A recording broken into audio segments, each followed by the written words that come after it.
김현석입니다. 테이크 35입니다. 티빙 스포츠 중계 품질이 시청자 만족도와 재시청 의사에 미치는 영향, 충성도 조절 효과 중심으로 연구를 진행했습니다. 목차입니다. 연구의 배경 및 필요성입니다. 엔데믹 이후 프로야구 관중 수는 꾸준히 상승 중이에요. 이제 신규 팬들 유입도 있었고 기존 팬들의 복귀도 있었습니다. 이제 이 같은 상승세는 23년도 기준으로 전년도 대비 약 6% 정도 시청률이 증가를 했으며, 이 같은 상승세를 확인을 하기에는 중계 시청률을 보시면 딱 명확하게 알 수 있죠. 현재 중계는 TV 및 뉴미디어 중계가 있습니다. 근데 이제 이 연구 같은 경우는 네이버 컨소시엄이 지난 18년간 뉴미디어 중계를 진행을 했었거든요. 근데 24년도부터 이제 티빙이 뉴미디어 프로야구 중계를 시작을 하였고, 기존 네이버에서 클릭 몇 번이면 사용할 수 있었던 무료 중계는 이제 넘어가고, 이제 티빙 앱을 통해서 프로야구 중계를 하였으면 이는 유료화가 5월 1일부터 실시가 됐습니다. 이제 다수의 국내 및 해외 OTT 관련 기업들은 스포츠 중계를 킬러 콘텐츠로 인식을 하며 적극적으로 확보 및 참여를 하고 있고요. 이제 이 같은 킬러 콘텐츠 확보는 OTT를 소유한 기업들에게는 기존의 고객들을 잡아두며 새로운 고객들을 유치할 수 있는 매력적인 카드이기 때문에 어찌 보면 티빙이 프로야구 중계권을 따내는 것은 당연한 순수일 수도 있어요. 그렇기에 해당 연구는 티빙의 스포츠 중계 방송의 품질이 시청자 만족도와 재시청 의도에 끼치는 영향을 충성도 조절 효과를 중점적으로 파악하는 데 이의를 두고 있고, 연구 문제는 티빙의 중계 방송의 품질이 시청자의 만족도에 어떠한 영향을 미치는가, 시청자 만족도가 시청자의 재시청 의사에 어떠한 영향을 미치는가, 중계 시청자의 스포츠 로열티에 따른 시청자 만족도 및 재시청 의사에 어떠한 영향을 미치는가, 세 가지를 두고 있습니다. 이제 이론적 배경은 총 4가지고요. 스포츠 중계 품질은 이제 시청자 만족도 및 재시청 의도 및 중계 플랫폼의 브랜드 가치에 중대한 영향을 미치는 핵심 요소입니다. 다수의 선행 연구에서는 다수의 요인과 변인을 사용을 하여 진행을 하였지만, 지금 티빙의 스포츠 중계 방송을 해당 연구에서는 템 기술 수용 모델을 중점적으로 이제 확인을 하였고 질문을 설정을 하였습니다. 이제 시청자 만족도와 재시청 의도를 왜 묶어놨냐면, 어찌 보면 일맥상통하게 이들은 같이 가는 거예요. 시청자 만족도가 오를수록 이제 재시청 의도가 올라간다라고 다수의 선행 연구에서 이미 발견이 되었기에 엮어서 설명을 드립니다. 이제 시청자가 시청을 통하여 얻는 목적은 시청자 만족도이고, 재시청 의도는 시청하는 방송 혹은 미디어 콘텐츠에 대한 종합적인 평가를 바탕으로 직접 행동으로 옮기고자 하는 주관적인 심사 상태입니다. 그렇기에 이제 종합적 평가, 즉 시청 만족도가 높을수록 직접 보게 되는 의도는 점점 높아지겠죠. 그리고 충성도는 개인이 특정 브랜드 제품, 서비스, 조직 또는 개념에 대해 긍정적인 태도를 지속적으로 유지하고 반복적으로 선택하는 행동을 나타내는 개념입니다. 이제 프로스포츠 팬들에게는 프로스포츠 경기의 감정이입을 통해 즐거움과 쾌감을 느낌으로써 특정 팀에 대한 충성심으로 갖게 되며, 이들의 충성도는 주변 환경에 관계없이 지속적으로 선호하는 팀 경기를 관람하는 원동력으로 작용한다고 하죠. 이렇기에 이 충성도가 이들 위같이 티빙 중계 방송의 품질과 만족도와 재시청 의도 사이에 어떠한 조절 효과를 낼 수 있는지 유무를 따지기 위해 이를 선택을 하였습니다. 이제 이 같은 이론적 배경을 바탕으로 총 4가지 연구 가설을 만들어냈고, 아래와 같습니다. 두 번째는 이제 품질에서 시청자 만족도 넘어가는 것과 시청자 만족도에서 재시청 넘어가는 의도 H1, H2이고, 3, 4는 이제 모더레이터 이펙트 조절 효과를 보기 위해서 설정을 한 겁니다. 그러고 모형은 이와 같습니다. 이렇게 보시면 이해가 조금 더 빠를 수도 있어요. 자, 연구 대상은 티빙을 통하여 프로야구 중계를 시청한 적 있는 130명 대상으로 하였고, 자료 수집은 온라인에서 랜덤하게 뿌렸습니다. 이러고 또한 이제 사이드로 얘기하자면 눈덩이 표지법 해가지고 설문을 하신 분들에게 이가 해당하는 사람들을 더 끌어왔어요. 원래는 400명 정도 설문을 했었는데 생각보다 티빙을 통하여 중계를 보신 분들이 많지는 않더라고요. 그리고 자료 처리 방법은 SPSS와 아모스를 사용하여 각종 분석들을 돌려봤습니다.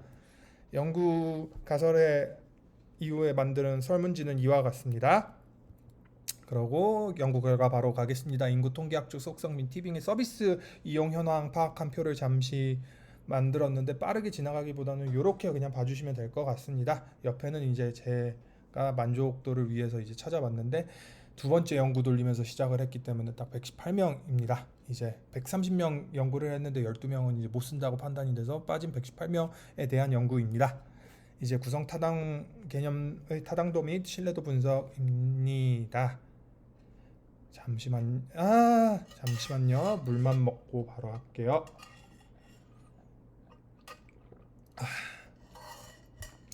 본 연구 설문의 요인 분석 관련 및 요인적 재치는 다 0.4 이상, 이금 밸류는 1.0 이상으로 기준으로 진행이 됐으며 신뢰도는 전부 0.7 이상으로 나타나기 때문에 유의하다고 봤습니다. 이제 크리티컬 레이시오 값도 모두 유의하고 average variance extracted 값 또한 모두 0.5 이상으로 신뢰도 자체에는 문제가 없다고 판단을 하고 연구를 진행을 하였습니다.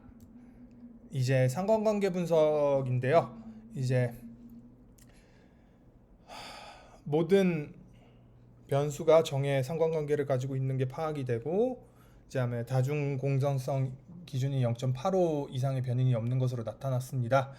이제 조절 변수인 충성도가 다른 주요 변인들과 정의 상관관계를 보이진 않지만 조절 변수는 독립 변수와 종속 변수 간의 관계를 조절하는 역할을 하며 그 자체로 다른 변수와 강한 상관관계를 가질 필요가 없다라고 판단을 했습니다. 그래서 이제 관계 분석 결과 다중 공정성에 문제가 없다는 것이 확인이 되었기 때문에 해당 회귀 분석 모델의 타당성이 보장이 된다고 생각을 해서 연구를 그냥 진행을 하였습니다. 이제 결과입니다. 결과는 다음과 같고, 이제 H1, H2는 채택이 되었고요. 이제 H3 조절 효과는 채택이 되었으나 H4는 기각이 되었습니다. 이제 시간이 조금 촉박해지니까 뒤에 논의하면서 설명을 드릴게요. 제가 이제 티빙의 프로야구 중계 서비스 품질은 시청자 만족도에 긍정적인 영향을 미치며 시청 만족도는 재시청 의사에 긍정적인 영향을 미친다고 연구 결과가 나왔고요. 충성도는 중계 품질과 시청 만족도 간의 관계에서 유의미한 조절 효과를 보였으나 시청 만족도에서 재시청 의사 간에는 유의미한 조절 효과를 주지 않았다라고 결과가 나왔습니다. 그리고 높은 충성심은 중계 시청자의 만족도에는 직접적인 영향을 주지만 재시청 의사에는 별로 이제 미비하게 효과를 미친다고 봤고요. 그래서 저는 후속 연구에서는 OTT 서비스의 가격성과 콘텐츠 다양성 등 OTT 자체의 이제 다양한 변수를 고려하여 포괄적이고 세분화된 연구가 필요하다고 생각이 드는 결과가 나왔습니다.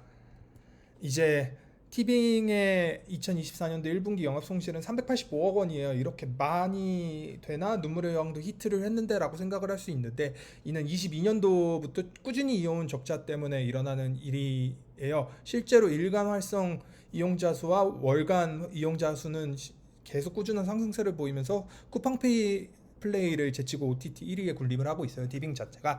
그래서 이제 이 같은 적자를 메꾸는 건 시간 문제라고 판단이 보이는 연구 결과입니다. 본 연구는 이제 OTT 서비스 플랫폼을 통해 프로야구 중계를 접하는 MZ 대상으로 진행이 되었는데, 이제 인구 특약적으로 다시 돌아가서 보시면은 이제 60대 50대가 많지가 않아요, 생각보다. 근데 어찌 보면 원년도부터 야구를 봐오셨던 충성도가 제일 높으신 분들인데 이들을 빼고 연구를 진행했기 때문에 이제 다양한 영역대의 특성이 충분히 반영되지 못했다고 판단이 드네요. 그리고 티빙의 프로야구 중계 품질에 집중하여 연구를 진행을 했는데, 이제 후속 연구에서는 콘텐츠의 다양성, 그러니까 파생 콘텐츠들 혹은 이제 티빙의 유료화 다양성 등의 OTT 플랫폼의 특성에 맞춰서 연구를 진행할 필요성이 조금은 보여요. 실제로 이 설문이 돌던 4월 초 중순, 그 다음에 5월까지는 어찌 보면 전면 유료화가 안 이루어진 상태에서 였던 상태이기 때문에 이제 지금 5월 이후로부터 시청하시는 분들은 유료화 이후에 부분이 생기기 때문에 이 같은 유료화를 키 요인으로 두고 연구를 진행하게 된다면 또 다른 결과가 나올 수가 있겠죠. 그리고 시청자 행동 의도를 촉진할 다양한 매개 변수를 찾아 연구를 하게 된다면 이 같은 시청자 팬들의 소비 행동을 더 구체적으로 파악할 수 있을 것 같아 보이기에 후속 연구에서는 이쪽에 초점을 맞추는 게 조금 더 나아 보인다는 겁니다. 감사합니다.